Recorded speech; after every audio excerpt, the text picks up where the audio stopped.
Syederalun, Regional CEO Bank Syariah Indonesia atau BSI Aceh, Wahyono menyampaikan pihaknya siap membangun Aceh dari sektor ekonomi melalui perbankan.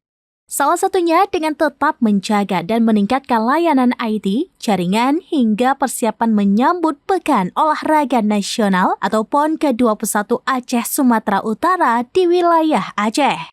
Hal itu disampaikannya saat silaturahmi bersama pemimpin redaksi, perusahaan media, dan organisasi wartawan di Gedung Landmark BSI pada Jumat 17 Mei 2024.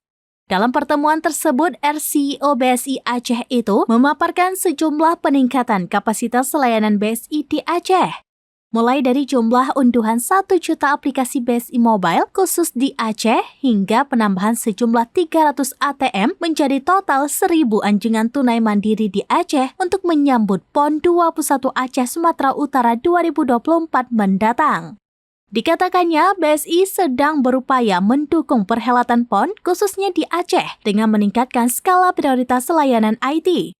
Hal ini agar dapat berjalan lancar dan dari segi transaksi perbankan semuanya dapat terlayani dengan baik mengingat banyaknya pengunjung yang akan berdatangan ke Aceh nantinya. Dia juga menyampaikan BSI seperti punya entitas sendiri di Aceh, mengingat provinsi ini diberlakukannya syariat Islam dan kanun lembaga keuangan syariah atau LKS. Sehingga iklim perbankan milik plat merah tersebut sangat mendukung dibanding dengan daerah-daerah lainnya di Indonesia. Salah satunya dibuktikan dengan pembangunan landmark megah ini dengan jumlah mencapai 10 lantai. Dilengkapi panel surya sebagai bagian dari dukungan BSI terhadap gerakan hemat energi dan go green.